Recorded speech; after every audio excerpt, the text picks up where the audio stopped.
It's Friday drama review time. आज के review में हम करने वाले दो इम्पॉर्टेंट और दो मज़े के ड्रामों का रिव्यू, जमा तकसीम की दोनों एपिसोड्स का और उसके साथ साथ शरपसंद के एपिसोड्स का। क्या हुआ है इस वीक, क्या मज़े का चल रहा है इस ड्रामे में, क्या इंटरेस्टिंग है और क्या सिमिलैरिटी है दोनों ड्रामों में, आज की वीडियो में हम डिस्कस करेंगे। उससे पहले अगर आप चैनल पर न्यू हो तो चैनल को सब्सक्राइब कर दें, वीडियो पसंद है तो लाइक शेयर और कमेंट करना मत भूलिएगा।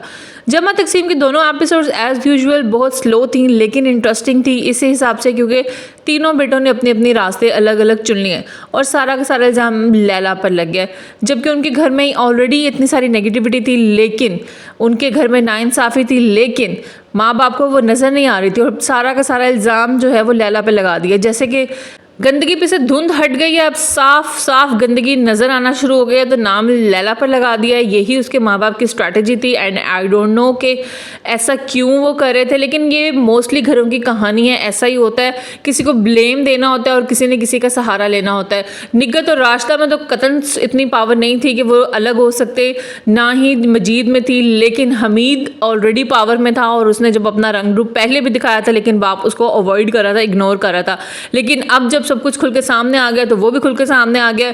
उन्होंने कहा कि हम क्यों पीछे रह जाएं। कैस हालांकि किसी से नाराज होकर नहीं गया था, उसकी अपनी मजबूरी थी, वो भी नाम लैला पर ही लगा रहा है क्योंकि लैला ने एक ऑप्शन रखा था लेकिन स्टिल वो अभी उस पर राजी नहीं हुआ था।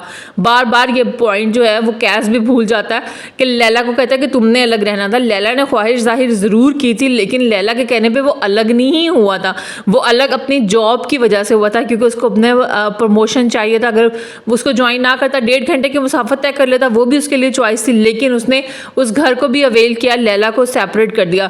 लेकिन अब साथ ही मजीद और हमीद दोनों को भी घर से निकाल दिया है उसके अब्बा ने, और फिर अब्बा ने फाइनल फैसला ले लिया क्योंकि उनसे तो कारोबार संभल नहीं रहा, तो उन्होंने कहा कि सारा का सारा कारोबार हमीद का है तो हमीद को दे दूं, यानी जिनकी मेहनत लगी है कम से कम उनके शेयर तो उनको देने चाहिए थे। मजीद को ऐसे भी नहीं खाली हाथ निकाल देते, लेकिन वो एक स्ट्रॉन्ग मैन दिखाया है। बेशक पढ़ा ज़्यादा नहीं है वो घर की, ऐसा ही होता है दरमियान में कोई ना कोई बच्चा ऐसा होता है जो घर के हालात की वजह से पिस जाता है, तो उन्हीं में से एक मजीद भी था जो कि उन हालात में पिस गया। ऐसे ही हमें कशफ वाले ड्रामे में भी एक बहन उसकी ऐसी नज़र आई थी जो घर के कामों में लगी रहती थी, तो वो ज़्यादा एजुकेशन नहीं ले पाई थी। मोस्टली घरों में इस तरह हो जाता है, लेकिन साथ साथ फिर जब उसने अपनी मेहनत दिखाई और अपना कारोबार चमकाने की कोशिश की हैदराबाद में जाके, तो वो अपने पैरों पर खड़ा हो जाएगा। इसी तरह कैस का भी है, लेकिन हमीद का क्या अंजाम होगा और हमीद की बीवी की बदतमीजियां जो थी माँ बाप के साथ, वो उसका असली रूप था जो वो पहले से दिखाना चाहती थी लेकिन वो दिखा नहीं पा रही थी। पहले वो रास्ता का इस्तेमाल करती थी, उससे घर के काम करवाती थी और खुद जब दिल चाहता था बाहर चली जाती थी। अब उसको वो सारी की सारी पाबंदियां नजर आ रही हैं, बच्चों के नजर आ रहा है कि बच्चे क्या उसकी एक्टिविटीज़ कर रहे हैं, सारा कुछ वो देख रही है।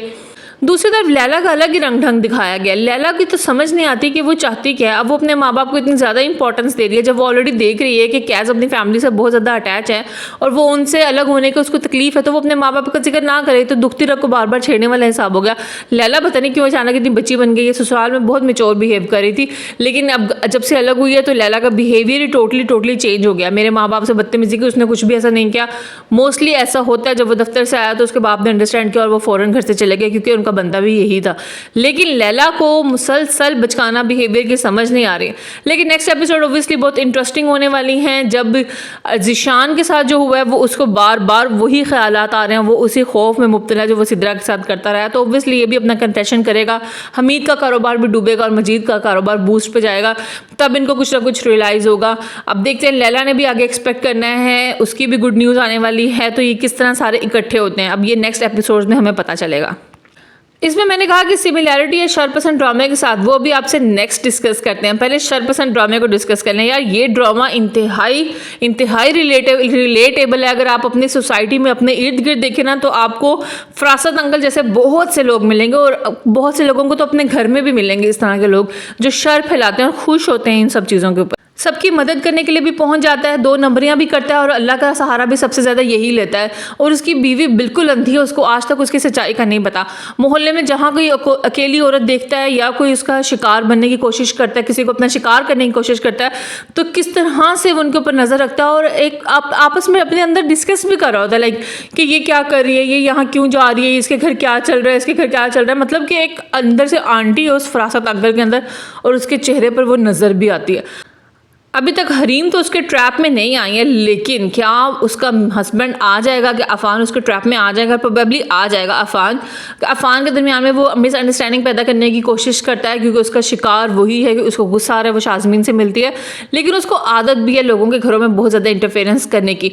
अब जिस तरह उनके पैसे खा गया और फिर अपनी बीवी को भी बता दिया। अच्छा, उसने अपनी बीवी को ये बात बता दी है कि मैंने अपना अजर लिया है, तो फिर उसकी बीवी को भी इतनी अकल और शौर नहीं है कि उसको समझाती, मना करती, लेकिन वो ऑलरेडी उसको इतना खुदा मानती है कि यार ये तो कभी कोई काम गलत कर ही नहीं सकता ना, या ये तो इसका हक बनता है। वो इस तरह से बात को प्रिटेंड करके अपनी बीवी के आगे पेश करता है ना कि उसकी बीवी को तो वो बहुत ज़्यादा मासूम लगता है, और वो आगे से सवाल पूछे आप ऐसा कैसे कर लेते हैं?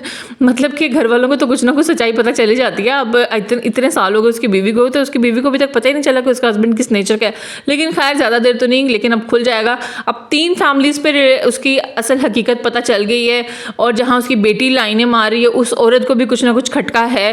तो अब जब ये आपस में डिस्कस करेंगे तो ऑब्वियसली कुछ ना कुछ बात तो खुलेगी, और फरासत अंकल का पोल जो है वो जल्दी खुल जाएगा। अब मैंने बात की थी दोनों ड्रामा में सिमिलैरिटी, तो यहाँ पे लैला की जो दोस्त है Naureen, dad is also a फरासत uncle of dad मोहल्ला।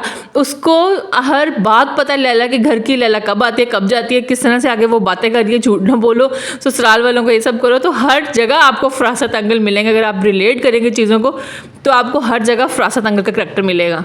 आज की वीडियो में इतना ही। रिव्यू कैसा लगा कमेंट करके जरूर बताइएगा। आपके इन ड्रामों के बारे में क्या राय है, हमें कमेंट करके अपनी राय से जरूर आगाह कीजिएगा। मिलेंगे नेक्स्ट वीडियो में, तब तक के लिए अल्लाह हाफिज़।